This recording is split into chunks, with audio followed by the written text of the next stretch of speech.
Welcome to the continent. It's a world of powerful kingdoms, ancient ruins, and wild frontiers, with a history written in blood and haunted by the supernatural. Across this land, humans, elves, dwarves, and other races fight for survival. And those deemed different are usually misunderstood or feared. And it's amazing just how dark it can get with the folklore and inspirations, which we'll get to in a bit. Now, The witches are mutated monster hunters, trained to deal with the uncanny. They use alchemy, 2 swords of silver and steel, and some beginner magic to fight the creatures that prowl the darkness. The way most people see it, witches are outcasts, freaks, tolerated only when there's a threat of monsters. Geralt of Rivia is one of the last remaining witches. He spent his life wandering the continent, taking on thankless contracts, trying to survive, and usually finding himself in the middle of events that shaped the fate of the world itself. To anyone who's played the games, or is even a bit familiar with this universe, you'll know that the world of The Witcher is as much about the monsters lurking in the wild as it is about the ones that dwell in the hearts of men. Every choice has a consequence, and nothing is ever as black and white as you'd think. It's one of the reasons I love this series so much, and I hope by the end of this little lore dive you will as well. The continent's history starts around 1,500 years ago, with an apocalyptic event called the Conjunction of the Spheres. This was a collision on a cosmic level, where it merged a bunch of parallel dimensions, and this ended up unleashing a lot of unnatural or otherworldly creatures onto the continent. Things like ghouls, gravers, and vampires, to name just a few. Elven lore says that humans, whose own world had been destroyed, also arrived during the conjunction. It was through the conjunction, and in the aftermath, that humans first harnessed the power of primordial chaos or magic, as it's better known, giving rise to the first human mages. But something worth mentioning is that humans wrongly believe that this chaos or magic was a result of the conjunction of the spheres. This is based on their belief that this world they live in is the very same one they evolved in, rather than having had a previous world which was destroyed. So before human arrival, the continent was inhabited by elder races, like gnomes, dwarfs, and elves. But even the elves weren't native to the continent, actually. They'd arrived about a millennium earlier than the humans, in their white ships and established civilizations, and coexisted with other non-human species. The sudden barrage of humans driven by expansionist ambitions and this new mastery over magic led to a series of conflicts, as you can imagine. The elder races couldn't withstand the relentless human onslaught, and were eventually marginalized, had their cultures eroded, and their populations confined to remote regions, or generally poor and undesirable places within human settlements. During the time of the Witcher series, mages are really deeply involved in politics and are as much an organization as they are practitioners of magic. At first, there was the Brotherhood of Sorcerers, which regulated and oversaw the use of magic, and tried to keep dark practices like demonology and necromancy from being widely practiced. And for mages who broke the rules, they'd hand out punishments and sentences. like being shackled with dimeritium for up to multiple centuries, which is a type of rare metal that inhibits spellcasting. Mages lived way longer than your regular human, and even had spells and potions to slow or halt the aging process. Now, as humanity expanded, so did the proliferation of monsters. Those creatures that appeared during the conjunction. And these monsters threatened their settlements. So to combat these dangers, powerful mages conducted some messed up and dark experiments in Castle Risberg to create mutant, magic-wielding warriors. Through a grueling process involving alchemical potions, mutagens, and intense training, young boys were transformed into something else. A lot of kids died in the process during the trials. And finally, the first Witcher was created. But these experiments were actually seen as a failure. The witches created were called that because they were seen as charlatans, capable only of mere witchery. They could only use some simple magic known as signs. A couple of examples are signs like Axii and Ard. Axii is a kind of hypnotic spell that witches use to calm or hex people or even animals. Ard is a telekinetic blast that can knock down or push away enemies and objects. There's a few more like Igni, Quen, and Jordan. Igni is a fire sign, Quen is a shield sign, and Jordan is a kind of trap sign. But getting back to it, the witches were banished from the castle. But a few mages saw more potential and took them to another castle to continue the experiments. Eventually, the witches would split up into 6 different schools or groups and become the professional monster hunters we know them as. In the schools, young witches would train and go through a very painful series of trials. The major one being the trial of grasses before they left their respective schools to complete their path and return for the winter. The boys' physical features would change as well during their trials and training. I'm going to read a short excerpt from the Blood of Elves book to show just how brutal these rituals were. For 2 days, more did symptoms not subside. The child's skin, hitherto drenched in sweat, grew dry and hot.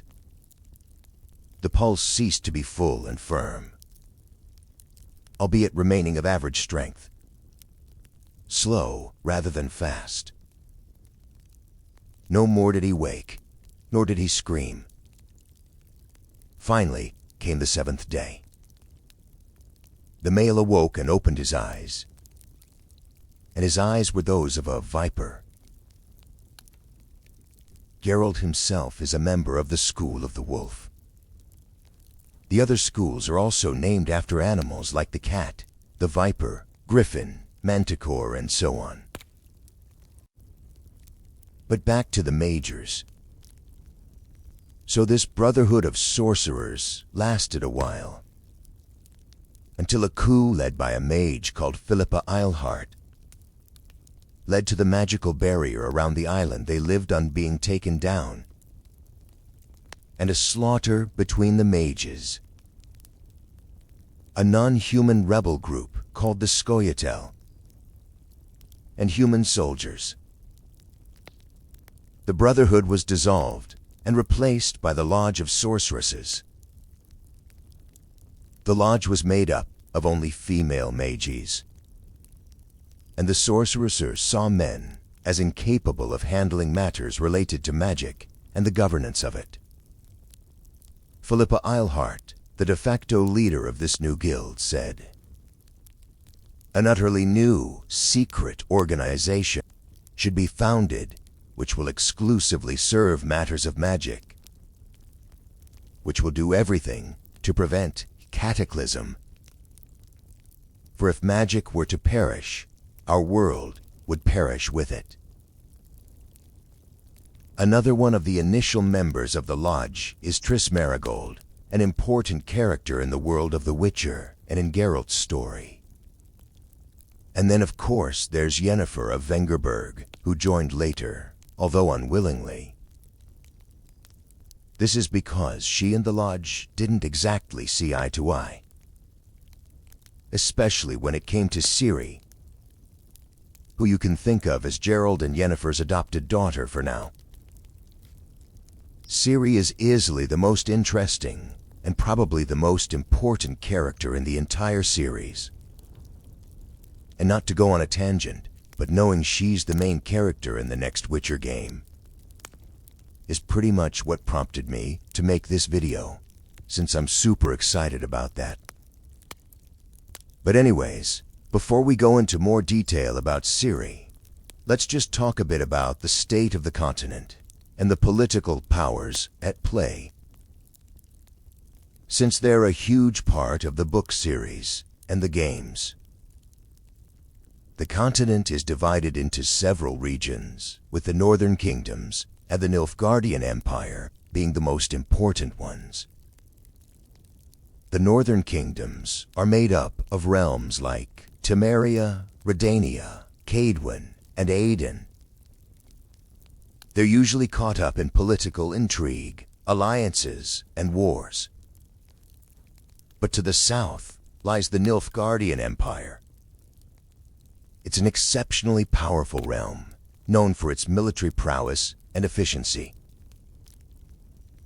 Under the rule of Emperor Emhyr Veremyres, Nilfgaard has launched a bunch of invasions into the northern territories, essentially trying to bring the entire continent under its control.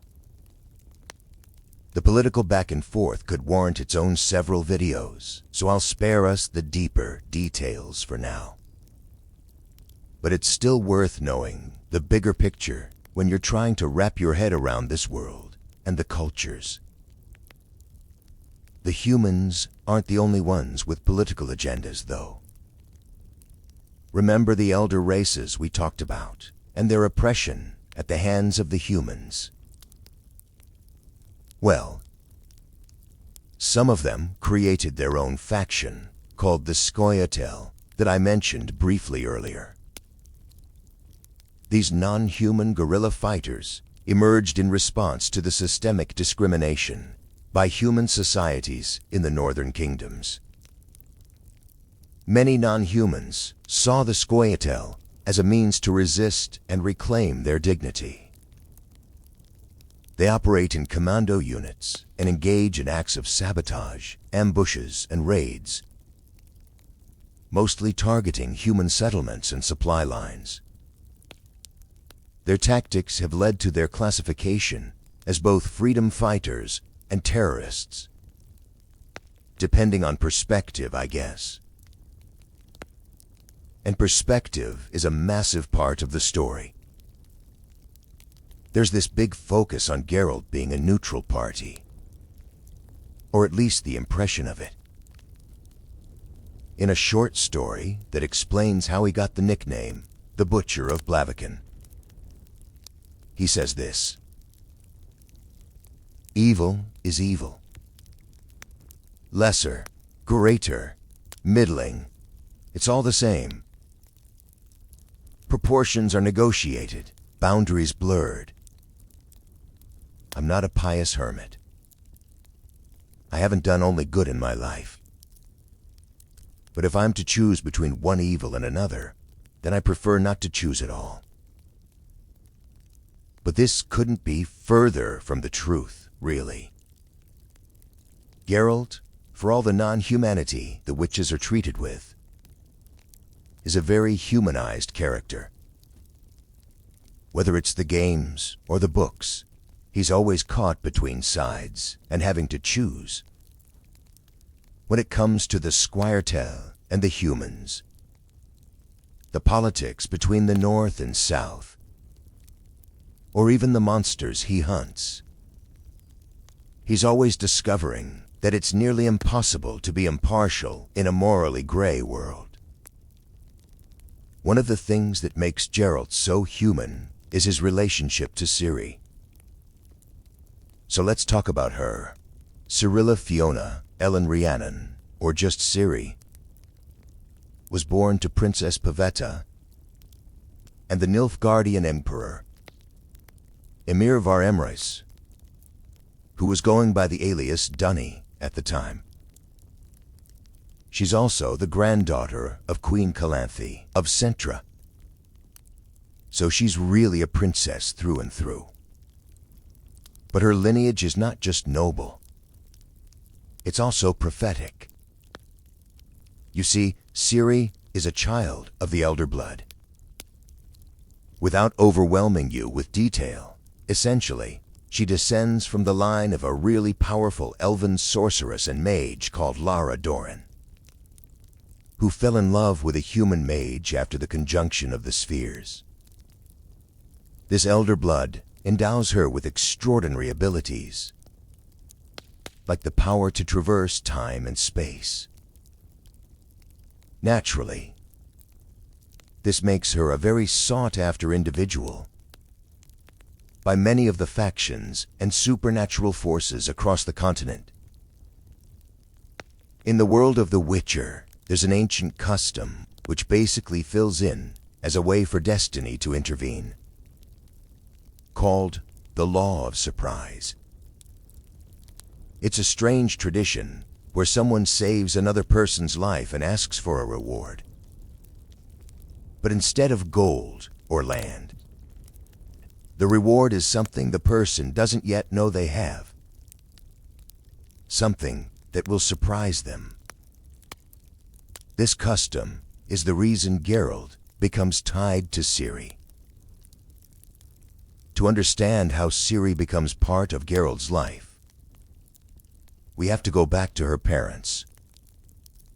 Pavetta, the princess of Cintra, and Donny, a man cursed to look like a hedgehog during the day. Years before Ciri was born, Donny saved the life of Pavetta's father, King Regna. As a reward, Donny invoked the Law of Surprise. Here's where it gets interesting. Pavetta was to be married, and she had a whole lineup of suitors.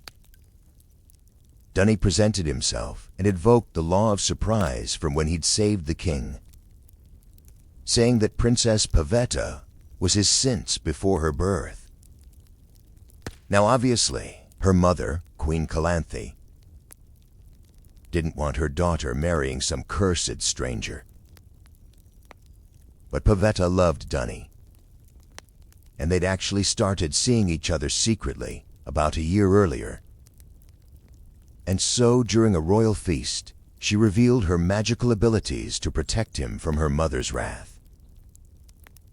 In the chaos, Geralt, who was invited to the feast as a guest, helped resolve the situation and protect Dany, essentially saving his life.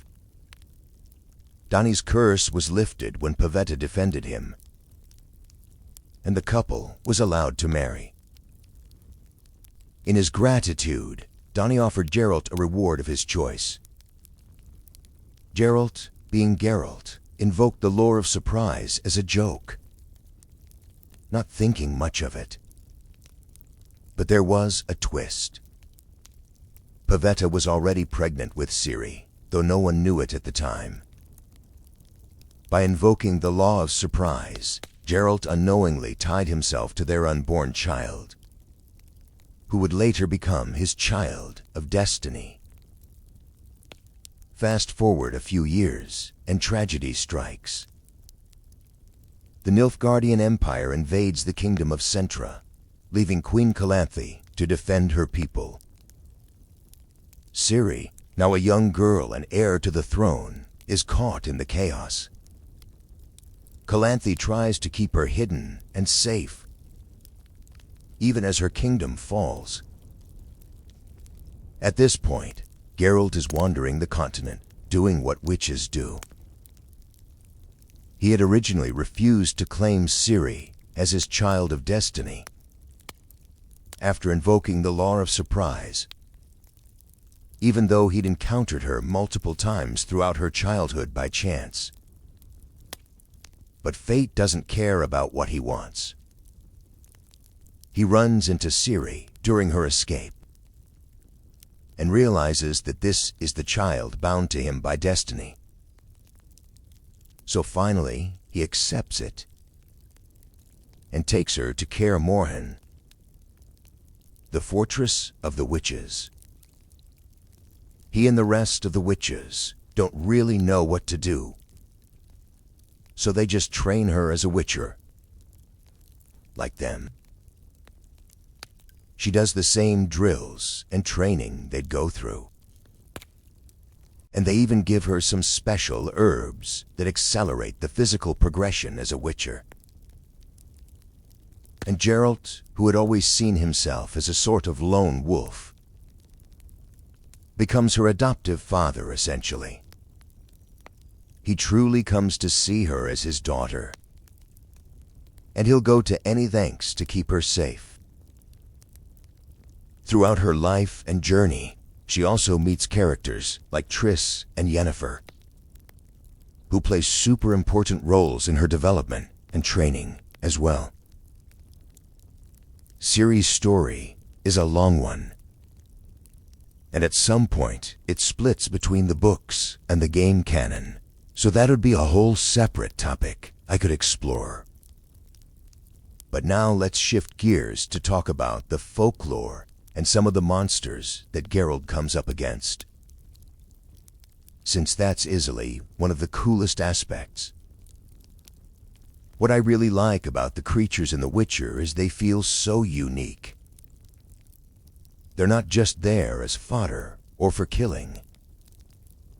They're more usually than not living manifestations of things like fear, tragedy, and secrets, and clearly deeply inspired by Slavic folk tales and old beliefs.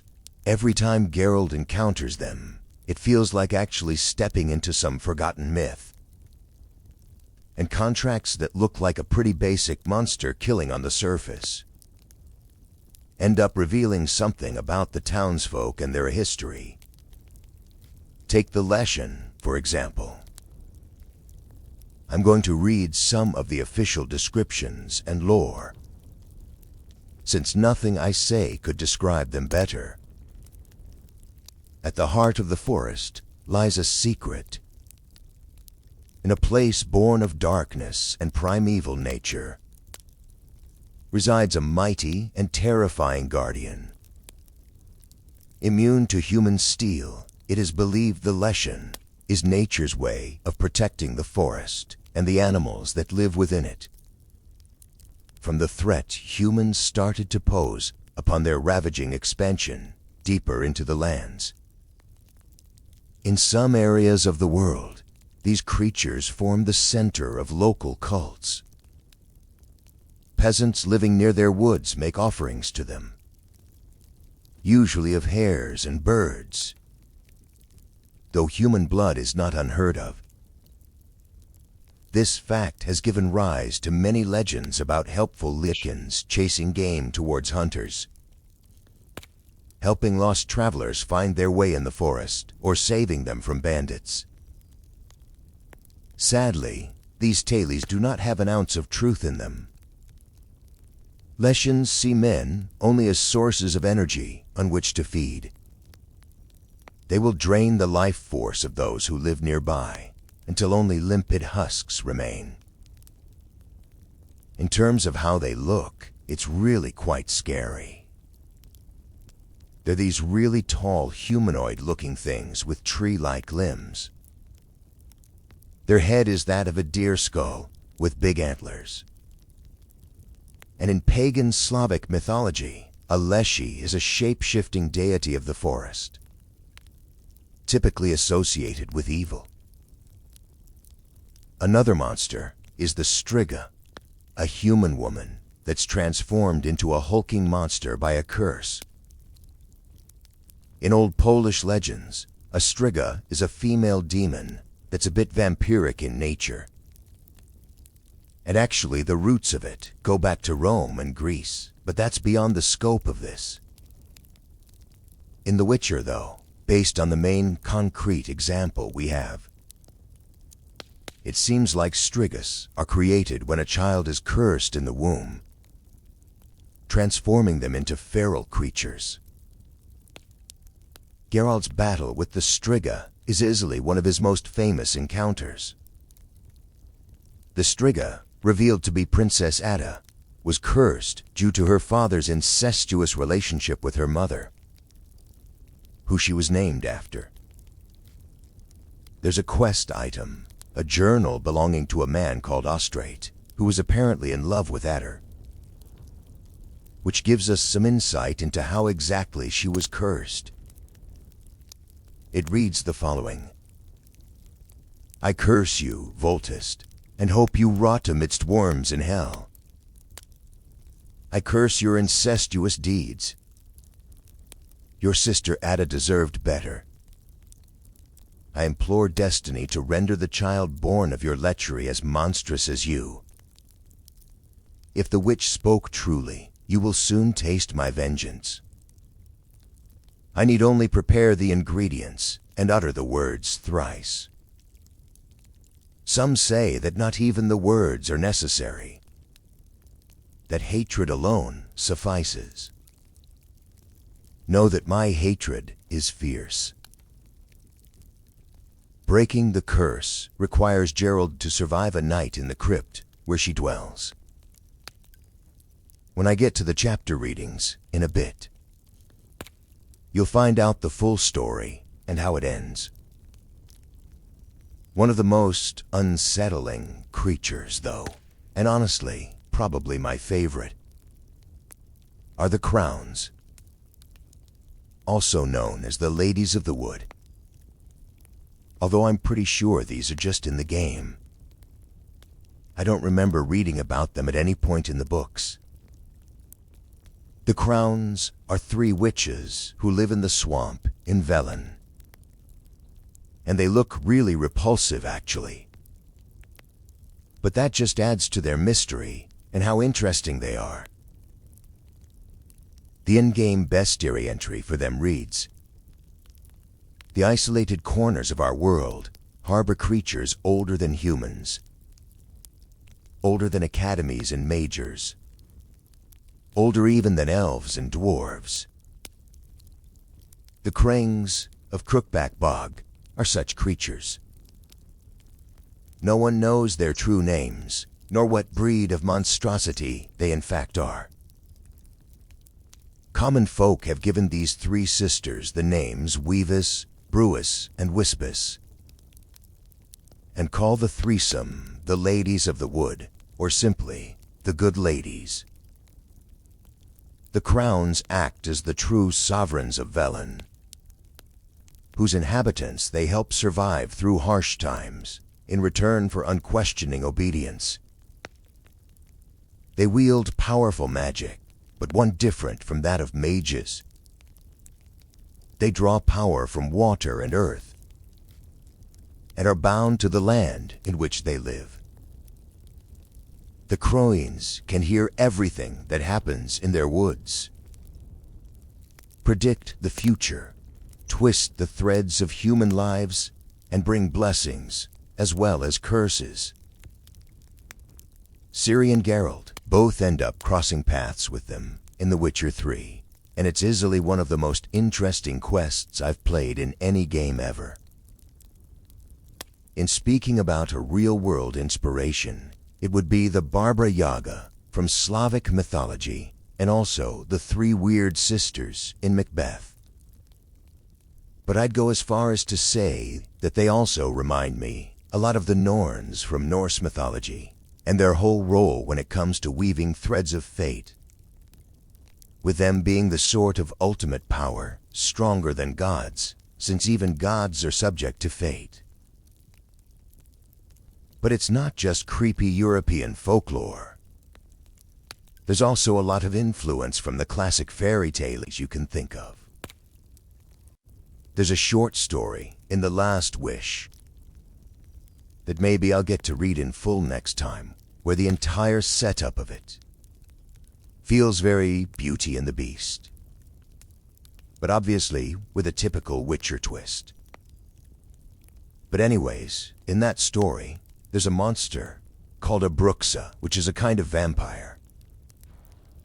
They're really intelligent, seductive, and extremely dangerous. They typically look like a young black-haired woman, but their true form is a big black bat with fangs and claws. They're super agile and have ultrasonic screams that incapacitate their enemies. I like their journal entry in the second Witcher game, since it shows how they're pretty distinct from your run-of-the-mill vampire.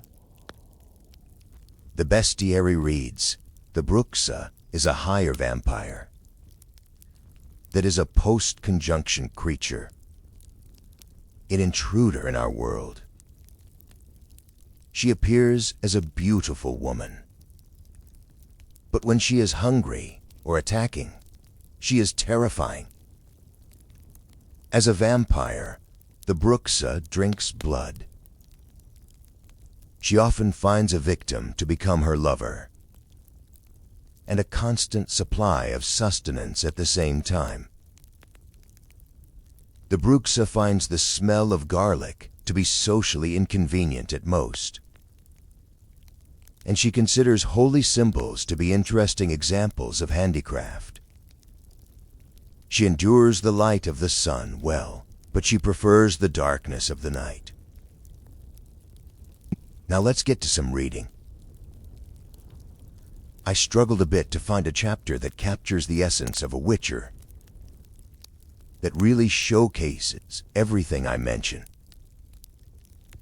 But honestly, whether you've never heard of a Witcher before, or if you know the books and games end to end, nothing really symbolizes it. As well as the first short story in the Last Wish collection. It's got everything: the discrimination witches face, their attempt at neutrality, how they prep for a fight, and the blurred lines between men and monsters. And that, my dear friends, is where we'll end tonight's stories. I hope this was a fun introduction to the world of The Witcher. I'm excited to get way more into it in the coming videos in this series. Until then, farewell.